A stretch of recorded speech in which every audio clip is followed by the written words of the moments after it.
സ്റ്റാൻഡേർഡിലെ ബയോളജിയുടെ 5th ചാപ്റ്ററായ diversity four sustenance വൈവിധ്യ നിലനിൽപ്പിന് എന്ന ചാപ്റ്ററാണ് ഇന്നത്തെ വീഡിയോയിൽ ഇൻക്ലൂഡ് ചെയ്തിരിക്കുന്നത്. ഇവിടെ ഒരു പിക്ചർ തന്നിരിക്കുന്നത് നോക്കൂ. ഇതിൽ ഒത്തിരി ജീവജാലങ്ങളെ നമുക്ക് കാണാൻ കഴിയും. എന്തൊക്കെയുണ്ട്?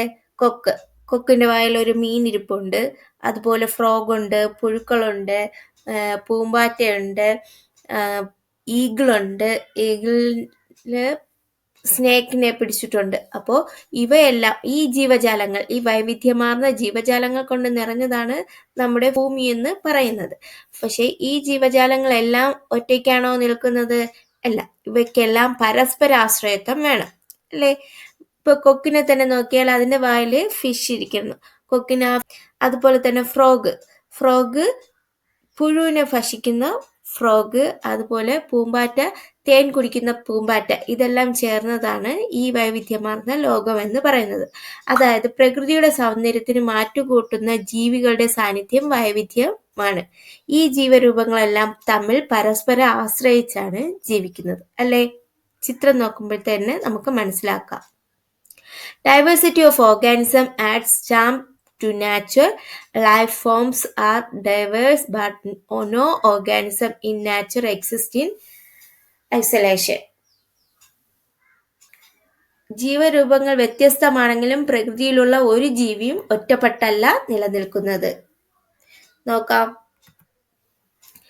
Abiotic factors are also essential for the existence of the living world, which comprise of animals, plants and micro organism. നോക്കൂ, ജന്തുക്കളും സസ്യങ്ങളും സൂക്ഷ്മജീവികളും എല്ലാം ഉൾപ്പെടുന്ന ജീവലോകത്തിന്റെ നിലനിൽപ്പിന് എന്താണ് അജീവീയ ഘടകങ്ങളും ആവശ്യമാണ്. അജീവീയ ഘടകങ്ങൾ എന്ന് പറയുന്നത് ഏതൊക്കെയാണ്? സോയിൽ, വാട്ടർ, എയർ, സൺലൈറ്റ്, ഇതെല്ലാം അജീവീയ ഘടകങ്ങളാണ്. അജീവീയ ഘടകങ്ങൾ ഏതൊക്കെയാണ് വരുന്നത്? സോയിൽ, വാട്ടർ, എയർ, സൺലൈറ്റ്, ഇതെല്ലാം അജീവീയ ഘടകങ്ങളിൽ വരുന്നതാണ്. ഏതൊക്കെ? സൂര്യപ്രകാശം, മണ്ണ്, ജലം, വായു, ഇതെല്ലാം അജീവീയ ഘടകങ്ങളാണ്.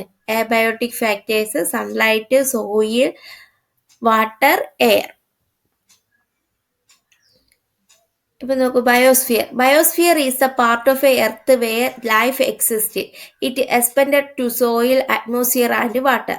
ജീവമണ്ഡലം, ബയോസ്ഫിയർ എന്ന് പറഞ്ഞാൽ ജീവമണ്ഡലം എന്ന് പറയുന്നത് എന്താണ്? ഭൂമിയിൽ ജീവൻ കാണപ്പെടുന്ന ഭാഗമാണ് ജീവമണ്ഡലം എന്ന് പറയുന്നത്. ഇത് ഭൗമോപരിതലത്തിലും അന്തരീക്ഷത്തിലും സമുദ്രത്തിനും ഇടയിലുമായി വ്യാപിച്ചു കിടക്കുന്നു. ഓക്കെ, ഇതിലിതാ സൂര്യപ്രകാശം, പ്രകാശ സംശ്ലേഷണം, സൺലൈറ്റ്, ഫോട്ടോസിന്തസിസ്. അജീവീയ ഘടകങ്ങൾ ജീവീയ ഘടകങ്ങൾക്ക് പ്രയോജനകരമാകുന്നത് എങ്ങനെയല്ല എന്ന് നോക്കാം നമുക്കിത്. എബയോട്ടിക് ഫാക്ടേഴ്സ് എന്ന് പറയുമ്പോൾ സോയിൽ, സൺലൈറ്റ്, വാട്ടർ, എയർ നമ്മൾ പറഞ്ഞായിരുന്നു. ആവാസ വ്യവസ്ഥയിലെ അജീവീയ ഘടകങ്ങളാണ് ഇതൊക്കെ എന്ന് പറയുന്നത്. സോയിൽ എന്ന് പറയുമ്പോൾ forms the habitat for a number of organisms, gives nutrition for plants, substratum for plants to grow, storehouse of nutrients and water for plants. അപ്പോൾ മണ്ണെന്ന് പറയുന്നത് ധാരാളം ജീവികളുടെ വാസസ്ഥലമാണ്. പിന്നെ ചെടികൾ ഉറച്ചു നിൽക്കുന്നത് മണ്ണിലാണ്. സസ്യങ്ങൾക്ക് പോഷണവും ജലവും എല്ലാം ലഭ്യമാക്കുന്നത് മണ്ണിൽ നിന്നാണ്. അപ്പോൾ അത് ജീവജാലങ്ങൾക്ക് ഒഴിച്ചു മാറ്റി വയ്ക്കാൻ പറ്റാത്ത ഒരു ഭാഗമാണ് ഈ സോയിൽ എന്ന് പറയുന്നത്. അടുത്ത sunlight. It is used four photosynthesis. സസ്യങ്ങൾ പ്രകാശ സംശ്ലേഷണത്തിന് പ്രയോജനപ്പെടുത്തുന്നു സൂര്യപ്രകാശത്തെ. പ്രകാശ സംശ്ലേഷണം നടന്നാൽ മാത്രമേ സസ്യങ്ങൾ ആകാരം പാകം ചെയ്യുള്ളൂ. അത് ഉണ്ടെങ്കിലേ ഒരുപാട് ജീവജാലങ്ങൾക്ക് നിലനിൽപ്പ് ഉള്ളൂ. അടുത്ത് sunlight. It is used for photosynthesis. അടുത്തെന്താണ്? Air. Oxygen is used for respiration and carbon dioxide for photosynthesis. വായു എന്ന് പറയുന്നത് എന്തോന്നാണ്? നമ്മളൊക്കെ ഓക്സിജൻ ശ്വസിക്കാനായിട്ട് ഉപയോഗിക്കുന്നു. കാർബൺ ഡയോക്സൈഡ് പ്രകാശ സംശ്ലേഷണത്തിന് വേണ്ടി പ്രയോജനപ്പെടുത്തുന്നു. പിന്നെ എന്താണ്? വാട്ടർ. വാട്ടറിന്റെ യൂസ് എന്താണ്? Inevitable for the sustenance of life. ജീവന്റെ നിലനിൽപ്പിന് ആവശ്യമാണ്. Living body has 70% of water in it. ജീവശരീരത്തിൽ എത്ര ശതമാനം വാട്ടർ ഉണ്ട്? 70% ഓഫ് വാട്ടർ ഉണ്ട്. ജീവശരീരത്തിൽ 70% ഓഫ് ജലമാണ്. Life is not possible without water. Water ഇല്ലാതെ ജീവിക്കാൻ സാധ്യമല്ല. പ്രോട്ടോപ്ലാസം ഈസ് വാട്ടർ എന്ന് പറയുന്നത് വെള്ളത്താലാണ് ഉള്ളത്. Medium four transport of all fluids in the body. Medium four transport of all fluids in the body.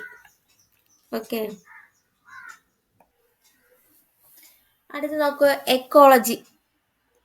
Ecology എന്ന് പറഞ്ഞാൽ ecology is the study of interaction between organism and also between the organism and their surroundings. ജീവജാലങ്ങൾ തമ്മിലും ജീവജാലങ്ങളും അവയുടെ ചുറ്റുപാടും തമ്മിലുള്ള പരസ്പര ബന്ധത്തെക്കുറിച്ചുള്ള പഠനമാണ് എക്കോളജി എന്ന് പറയുന്നത്. This branch of study includes different type of ecosystems, interaction between organisms, environment protection etcetera. വിവിധതര ആവാസ വ്യവസ്ഥകൾ, ജീവികൾ തമ്മിലുള്ള ബന്ധങ്ങൾ, പരിസ്ഥിതി സംരക്ഷണം എന്നിവയെല്ലാം ഈ പഠനശാഖയിൽ ഉൾപ്പെടുന്നു. അപ്പോൾ എക്കോളജി എന്ന് പറഞ്ഞാൽ എന്താണ്? ജീവജാലങ്ങളും അവയുടെ ചുറ്റുപാടും തമ്മിലും ഉള്ള പരസ്പര ബന്ധത്തെക്കുറിച്ചുള്ള പഠനമാണ് എക്കോളജി എന്ന് പറയുന്നത്. Sun is the primary sources of energy in the living world. Green plants convert light energy to chemical energy through photosynthesis. ജീവലോകത്തിന്റെ പ്രാഥമിക ഊർജ സ്രോതസ് എന്നറിയപ്പെടുന്നത് ആരാണ്? സൂര്യനാണ്. ഹരിത സസ്യങ്ങൾ പ്രകാശ സംശ്ലേഷണത്തിലൂടെ പ്രകാശോർജത്തെ രാസോർജമാക്കി മാറ്റുന്നു. This energy get transferred to other organisms through food chain. Plants that perform photosynthesis are called producers, while organisms that depends on plants directly or indirectly for food are called consumers. അപ്പോൾ എന്താണ് producers എന്ന് പറഞ്ഞാൽ? ഈ ഊർജമാണ് ഭക്ഷ്യ ശൃംഖല വഴി കൈമാറ്റം ചെയ്യപ്പെടുന്നത് മറ്റ് ജീവികളിൽ എത്തുന്നത്. ഏത് ഊർജം? ഗ്രീൻ പ്ലാന്റ്സ് കൺവെർട്ട് ലൈറ്റ് എനർജിയെ to chemical energy. Light energy എന്തായിട്ട് മാറ്റുന്നു? കെമിക്കൽ എനർജി ആയിട്ട് മാറ്റുന്നു ഫോട്ടോസിന്തസിസ് വഴി. അപ്പോൾ ഈ ഊർജം transferred to other organism through food chain. Food chain വഴി ഈ ഊർജം എന്തോന്ന് ചെയ്യുന്നു? മറ്റുള്ള ജീവികളിൽ എത്തുന്നു. പ്രകാശ സംശ്ലേഷണം നടത്തുന്ന സസ്യങ്ങളെ ഉൽപാദകർ എന്ന് പറയുന്നു. Plants that perform photosynthesis called producers. പ്രകാശ സംശ്ലേഷണം നടത്തുന്ന സസ്യങ്ങളെ എന്തു പറയുന്നു? ഉൽപാദകർ എന്ന് പറയുന്നു. പ്രൊഡ്യൂസേഴ്സ് എന്ന് പറഞ്ഞാൽ plants that perform photosynthesis are called producers. While organisms that depend on plants directly or indirectly for food are called consumers. നേരിട്ടോ അല്ലാതെയോ ഊർജത്തിനായി സസ്യങ്ങളെ ആശ്രയിക്കുന്ന മറ്റു ജീവികളെയാണ് ഉപഭോക്താക്കൾ എന്ന് പറയുന്നത്, കൺസ്യൂമേഴ്സ് എന്ന് പറയുന്നത്. Organism that depends on plants directly or indirectly. പ്ലാന്റ്സിനെ ഡയറക്റ്റ് ആയിട്ടോ ഇൻഡയറക്റ്റ് ആയിട്ടോ ആശ്രയിക്കുന്ന ജീവികളെയാണ് എന്തോന്ന് പറയുന്നത്? കൺസ്യൂമേഴ്സ് എന്ന് പറയുന്നത്. കൺസ്യൂമേഴ്സ് എന്ന് പറയുന്നത്. The consumers that directly depend on plants are called primary consumers. അടുത്തൊരു ഫുഡ് വെബ് തന്നിട്ടുണ്ട്. അതിൽ കുറച്ച് ക്വസ്റ്റ്യൻസ് ഇൻക്ലൂഡ് ചെയ്തിട്ടുണ്ട്. ഏതൊക്കെ നോക്കാം. How do food chain and food web differ from each other. ഭക്ഷ്യശൃംഖലയും ഭക്ഷ്യശൃംഖലാജാലവും എങ്ങനെ വ്യത്യാസപ്പെട്ടിരിക്കുന്നു നോക്കാം. എങ്ങനെയാണ്? ഫുഡ് ചെയിൻ എന്ന് പറഞ്ഞാൽ it is the relationship between organism that eat and organism that are eaten in an ecosystem. എന്താണ് ഭക്ഷ്യശൃംഖല എന്ന് പറഞ്ഞാൽ? ഒരു ആവാസ വ്യവസ്ഥയിൽ തിന്നുന്നതും തിന്നപ്പെടുന്നതുമായ ജീവികൾ തമ്മിലുള്ള ബന്ധമാണ് ഫുഡ് ചെയിൻ അഥവാ ഭക്ഷ്യശൃംഖല എന്ന് പറയുന്നത്. എക്സാമ്പിൾ നമുക്ക് എന്ത് പറയാം? Grass, rabbit, wolf. Rabbit grass കഴിക്കുന്നു, ആ റാബിറ്റിനെ കഴിക്കുന്നു വൂൾഫ്. ആ ഒരു രീതിയിലുള്ള ഭക്ഷ്യശൃംഖല എന്ന് പറയുന്നത്. ഒരു ആവാസ വ്യവസ്ഥയിൽ തിന്നുന്നതും തിന്നപ്പെടുന്നതുമായ ജീവികൾ തമ്മിലുള്ള ബന്ധമാണ് ഭക്ഷ്യശൃംഖല എന്ന് പറയുന്നത്. It is the relationship between organism that eat and organism that R eaten in an ecosystem. Example grass, rabbit, Ulf. അടുത്ത ഫുഡ് വെബ് എന്തോന്ന് നോക്കാം. In the ecosystem, food chains are not seen singly. Different food chains are seen in an interconnected manner. Such a system is called food web. എന്താണ്? ജീവമണ്ഡലത്തിൽ ഭക്ഷ്യശൃംഖലകൾ വെവ്വേറെയായിട്ടല്ല സ്ഥിതി ചെയ്യുന്നത്. പല ഭക്ഷ്യശൃംഖലകളും പരസ്പരം ബന്ധപ്പെട്ടാണ് കാണപ്പെടുന്നത്. ഈ അവസ്ഥയാണ് ഭക്ഷ്യശൃംഖലാജാലം എന്ന് പറയുന്നത്. In the food web, one type of organism can be food for more than one organism. ഒരു ജീവിക്ക് ഭക്ഷ്യശൃംഖലാജാലത്തിൽ ഒരു ജീവിക്ക് പല ജീവികളെ ആഹാരമാക്കാൻ കഴിയും. In the food web, there can be organisms that feed on different types of organism. Okay, അപ്പൊ food chain എന്താണെന്ന്, food web എന്താണെന്ന് മനസ്സിലായോ? Food chain എന്ന് പറഞ്ഞാൽ it is the relationship between organism that eat and organism that R eaten in an ecosystem. ഒരു ആവാസ വ്യവസ്ഥയിൽ തിന്നുന്നതും തിന്നപ്പെടുന്നതുമായ ജീവികൾ തമ്മിലുള്ള ബന്ധമാണ് ഭക്ഷ്യശൃംഖല എന്ന് പറയുന്നത്. ഫുഡ് വെബ് എന്ന് പറഞ്ഞാലോ, in the ecosystem food chains are not seen silently. Different food chains are seen in an interconnected manner. Such a system is called food web. ജീവമണ്ഡലത്തിൽ ഭക്ഷ്യശൃംഖലകൾ വെവ്വേറെയായിട്ടല്ല സ്ഥിതി ചെയ്യുന്നത്. പല ഭക്ഷ്യശൃംഖലകളും പരസ്പരം ബന്ധപ്പെട്ടാണ് കാണപ്പെടുന്നത്. ഈ അവസ്ഥയാണ് ഭക്ഷ്യശൃംഖലാജാലം എന്ന് പറയുന്നത്. അടുത്തത് നോക്കാം. അടുത്ത ക്വസ്റ്റ്യൻ ഇതിൽ വരുന്നുണ്ട്. Is A single organism involve in more than one food chain. ഒരു ജീവി തന്നെ ഒന്നിലേറെ ഭക്ഷ്യശൃംഖലകളിൽ ഉൾപ്പെടുന്നുണ്ടോ? നോക്കാം. One organism can be part of different food chains. ഒരു ജീവി തന്നെ ഒന്നിലേറെ ഭക്ഷ്യശൃംഖലകളിൽ ഉൾപ്പെടുന്നുണ്ട്.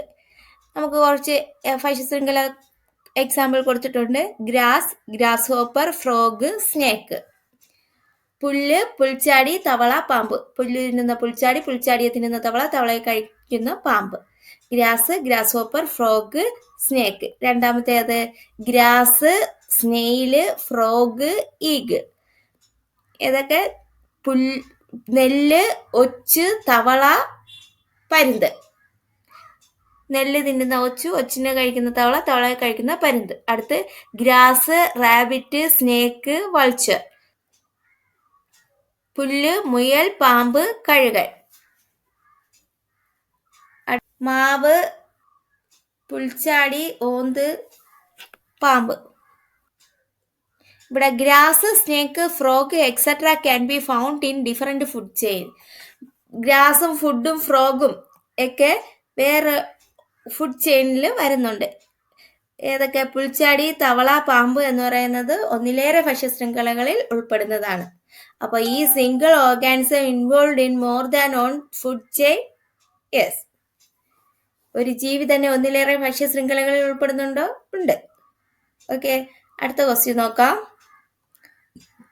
Third question. Is the possibility of an organism becoming food to more than one organism helpful to the existence of the food chain? Why? ഒരു ജീവി തന്നെ ഒന്നിലേറെ ജീവികൾക്ക് ആഹാരമാകാനുള്ള സാധ്യത ഭക്ഷ്യശൃംഖലാജാലത്തിന്റെ നിലനിൽപ്പിന് ഗുണകരമാണോ? എങ്കിൽ എന്തുകൊണ്ട്? നോക്കാം. എന്താണ് question? Is the possibility of an organism become food to more than one organism helpful to the existence of the food chain? Why?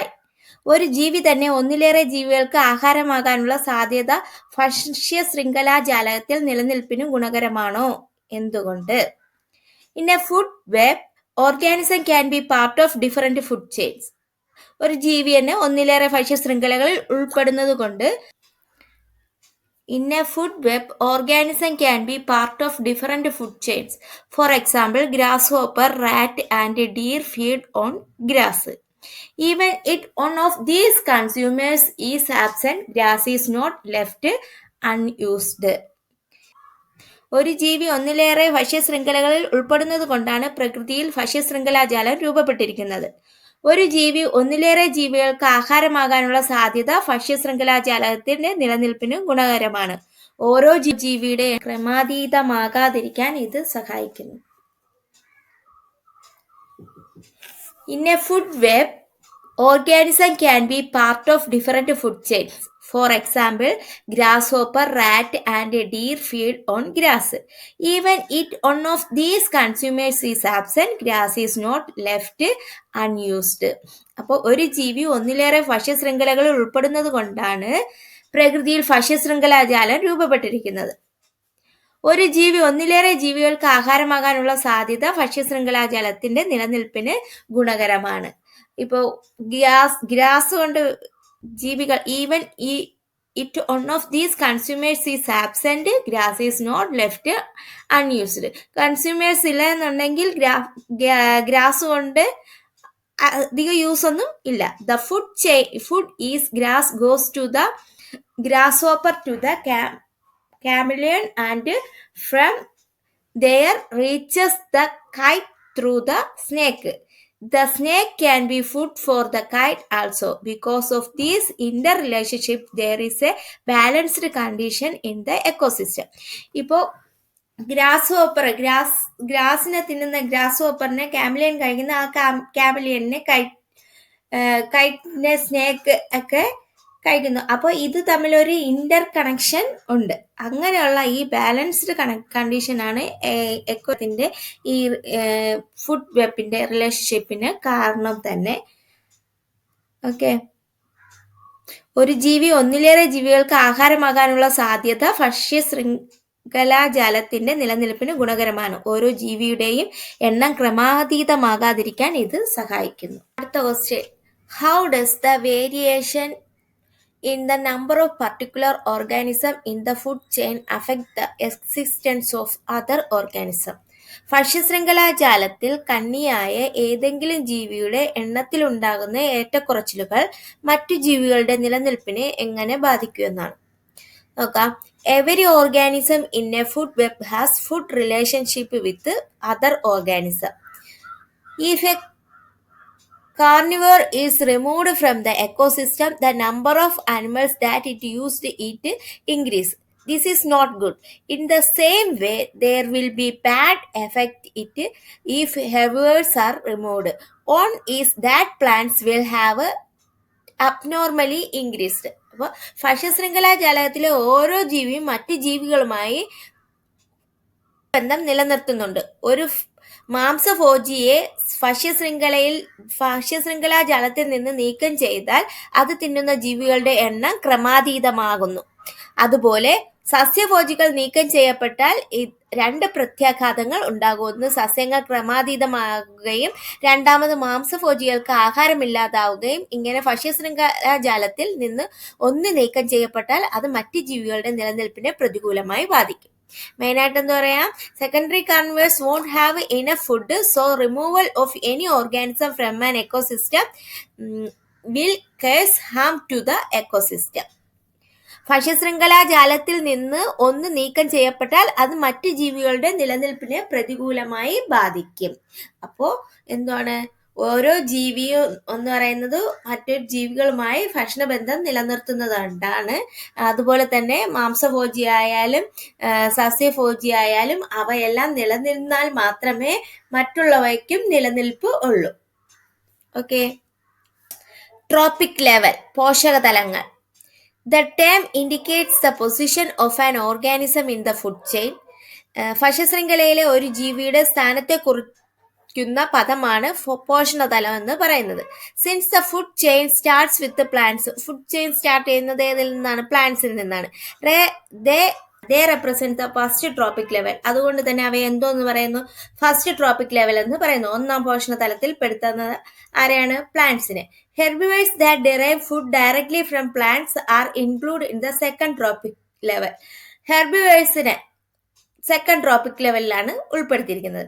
സസ്യങ്ങളിൽ നിന്ന് നേരിട്ട് പോഷണം സ്വീകരിക്കുന്ന സസ്യാഹാരികളെ എന്തോന്ന് പറയുന്നു? രണ്ടാം പോഷണ തലത്തിലാണ് ഉൾപ്പെടുത്തിയിരിക്കുന്നത്. Carnivores that depend on the herbivores for food are included in the third tropic level. അപ്പോൾ കാർണിവേഴ്സിനെ ഏത് ലെവലിൽ ഉൾപ്പെടുത്തിയിരിക്കുന്നു? Third tropic level. ഈ ഹെർബിവേഴ്സിനെ ഭക്ഷിക്കുന്ന കാർണിവേഴ്സ് തേർഡ് ട്രോപ്പിക് ലെവലിൽ വരുന്നു. Predators that prey on the carnivores represents the fourth tropic level. Fourth tropic ലെവലിൽ ഏതാണ്? മാംസാഹാരികളെ ഇരയാക്കുന്ന ഇരപിടിയന്മാരാണ് 4ാം പോഷണതലത്തിൽ ഉള്ളത്. ഭക്ഷ്യശൃംഖലാ ജാലത്തില് ഏതാണ് 4th ട്രോപ്പിക് ലെവലിൽ വരുന്ന ഏതാണ്? predators. As the food web turns increasingly complex, the same organism may represent different trophic levels. ഭക്ഷ്യശൃംഖലാ ജാലം സങ്കീർണമാകുന്നതനുസരിച്ച് ഒരു ജീവി തന്നെ വിവിധ പോഷണതലങ്ങളിൽ ഉൾപ്പെടാം. ഓക്കെ, പോഷണതലങ്ങൾ ഏതൊക്കെയെന്ന് മനസ്സിലായോ? 1ാം പോഷണതലം first tropic level, second tropic level, third tropic level, പിന്നെ എന്തോന്നാണ് 4th ട്രോപ്പിക് ലെവൽ.